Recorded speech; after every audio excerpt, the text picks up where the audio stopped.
What's up, everybody? Couch Mills here, coming at you with a brand new Overwatch video. Welcome to Improve in 10 Minutes, where I go over a fundamental concept that you have to master in order to improve at Overwatch. I'm going to be breaking it down from beginner to expert so that you can master this important topic and then climb in your ranked games using all these tips and tricks. But go to the GameLeap website in the links down below for in-depth events guys over every single hero in the entire game. If you want step-by-step instruction, exactly what you need to do to master every single hero, go check it out in the description down below. But without further ado, let's jump right into it, shall we? Now in this Improve in 10 Minutes, I'm going to teach you everything you need to know about this one fundamental concept. I'm going to try to wrap it up in 10 minutes as quickly as possible, and that's all you're going to need in order to be a master at it. So the topic for this week is trading resources, and this is one of the most important things in all of Overwatch. Essentially, that's all the game comes down to, is trading your resources. And you have a lot of different resources, so let's talk about what you actually have. You have ability resources that are on a cooldown that you can utilize, and then you have to wait to utilize again. You have a resource of ultimates where you can build up that resource by dealing damage and healing, and then you can actually use that resource to try to convert for another resource, which is life resources. So life is just the amount of people you have on your team. You lose a person, you lost a resource. And then also as a small subset of that, it's health resources. So imagine trading your health for getting value, like pushing onto a target, they do a lot of damage to you, but you killed them. You traded your health resource for actually a life resource. So that's a trade up. Now, essentially, you need to be starting to think about the entire game this way, because you are essentially trying to outvalue your enemy. You're trying to trade a limited amount of resources for more enemy resources. You put in ultimate resources, you put in health resources, you put in ability resources, and what you get in return is life resources, and then you win a team fight. So let's break down these one at a time, because I want to talk about them from a micro level so that you really understand why this concept is so important and why you should be thinking about the game this way. So let's first talk about health resources. So basically, you need to be taking damage with a purpose. Essentially, if you are taking damage to your health and getting absolutely nothing out of it, you are exchanging your resources for nothing. You see this all the time where people peek an angle that they can't do damage to the enemy. Like, imagine you're someone like a Reaper and you're peeking an incredibly long distance Widowmaker angle. Can you trade anything? You can't trade anything at all. You might get the resource of information, like you know she's there, but you're not able to actually get any value out of peeking her, but they can actually take away your life and even get a numbers advantage for you getting nothing. So if you start thinking about things in that way, you need to think about, hey, I should only be peeking the enemy and submitting myself to damage if I in turn am in an opportunity to exchange damage as well. That's a very important concept that a lot of people just don't get right.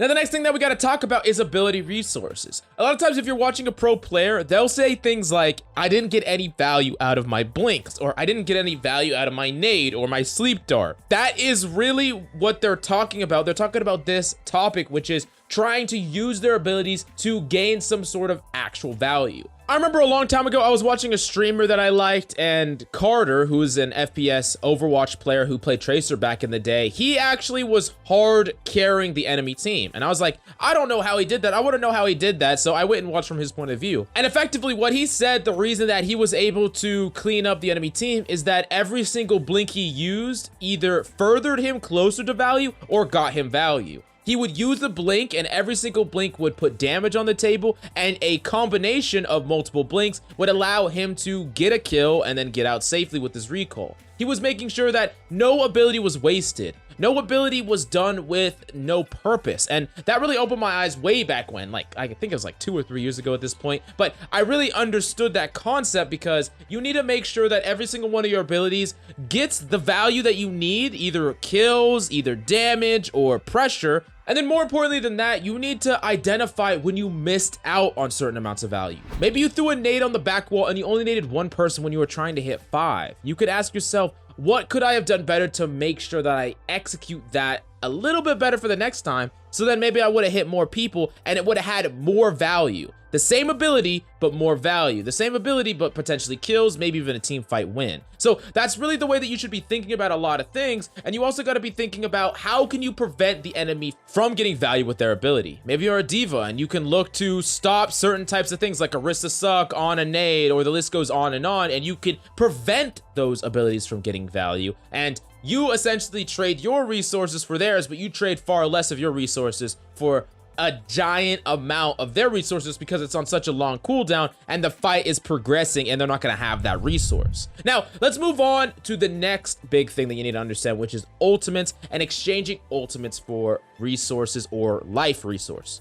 Now, when you're using your ultimates, you should be thinking about a couple of things. What's the primary purpose? What is the maximum or minimum amount of value that I could get with this ultimate? Particular things that I should be playing around, and how can I ensure this ultimate success? So for example, let's first identify what an ultimate's job is, right? So there's like a defensive ultimate, like a Lucio B, and the job of that ultimate is to save your team from enemies either about to kill your team or them ulting onto your team. You're saving them and hopefully keeping the team fight at parity or even turning that team fight. Now, there are going to be a lot of factors that you need to think about before you decide to pull the trigger, because way too many people will pop that ultimate and it's not an actual winnable team fight. Maybe they already lost a couple of people. Maybe before they even get the ultimate off, they're going to lose some people. And it's really not a realistic ult to use. So right off the get-go, the reason for using that ultimate is just gone. So essentially, you're going to be exchanging your ability ultimate or your ability resource, which is very important for a failed mission right from the get-go. Now, the next thing that you need to be thinking about is if you're trying to use it to save your team or if you're trying to use it to get a whole bunch of kills, what is the highest high and the lowest low that could possibly happen? And how do you ensure the highest high while trying to avoid that lowest low? So let's go back to that Lucio beat example. What are the lowest lows that could happen? You beat and everyone dies. You beat and you die mid-beat, it gets canceled. Or maybe you use it prematurely and the enemy is sandbagging some ultimates that just wipe you. So almost every single one of these scenarios, there is ways to play around it that you should be thinking about. You don't want to get one tap while you're midair. Maybe you should make sure that you're not naturally peeking enemies' line of sight when you're activating your ultimate, especially a character like Widow that gives them the possibility to kill you mid-ult. Yeah, maybe you've ulted in front of a Widow 1,000 times. You've never gotten headshotted, but why would you ever give that Widow even a chance to pull off an insane play? And especially as you start to climb more and more, they are going to start capitalizing on the opportunities you give them, so just don't give them those opportunities. Another thing that you can also take note of is like what abilities or ultimates do the enemies have, and is this worth investing? Is it possible for us to actually just survive the blade so that I can beat the grab? That is something that you need to be thinking to yourself, because in the exchange of resources, sometimes the best thing that you need to do is actually hold back what you have because you need it to hold out later. And maybe you can't survive the Dragon Blade. Maybe you all die, but maybe it's worth that risk because you will 100% die to the grab. And that is the only thing that you can do to play around the potential future ultimate. But if you just pop that beat right when the blade comes out, you're just going to lose the team fight. You're basically submitting defeat right then and there. And then the same thing applies for aggressive based ultimates, like if you are the Blader yourself or the Barrage or the High Noon. You need to be thinking about the highest high and the lowest low. What can you do to prevent those nightmare scenarios from happening? You know, you're a McCree, you shoot yourself with the Genji's Reflect, right? Or you're Genji and you get freaking CC'd and just murdered, or you go in and Blade and you just can't kill anybody. How do you ensure that those don't happen? Because if you're trading an ultimate for just enemies' abilities, right? If your entire ultimate is countered by an ability, like an ability on the cooldown, like an immortality field,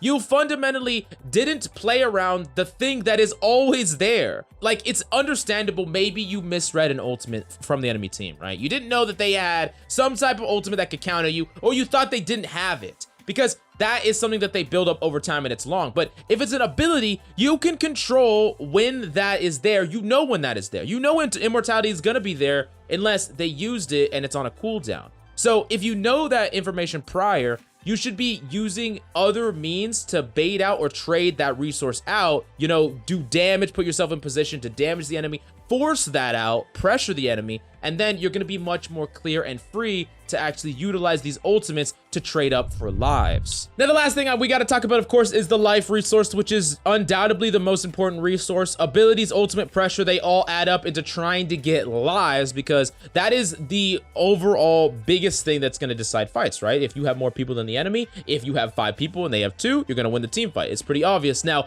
ultimates and abilities can turn those things. They can create an opportunity for you to gain lives and actually win a team fight, but from a pure analytical point of view, a top-down macro point of view, numbers advantage is always the goal, and it's always the thing that's gonna lead into the most amount of won team fights and won games altogether. But if you have any questions about this concept, definitely let me know in the comments down below. This is really looking at Overwatch from a top-down macro strategic point of view, not an individualistic level that we typically focus on this channel, so it might be a little bit new to you, but if you have any questions, let me know down below. Thank you so much for coming by. I hope you enjoyed the video. I freaking love your faces. Go to the GameLeap website down below right now and get all those in-depth advanced guides, and I'll see you next time.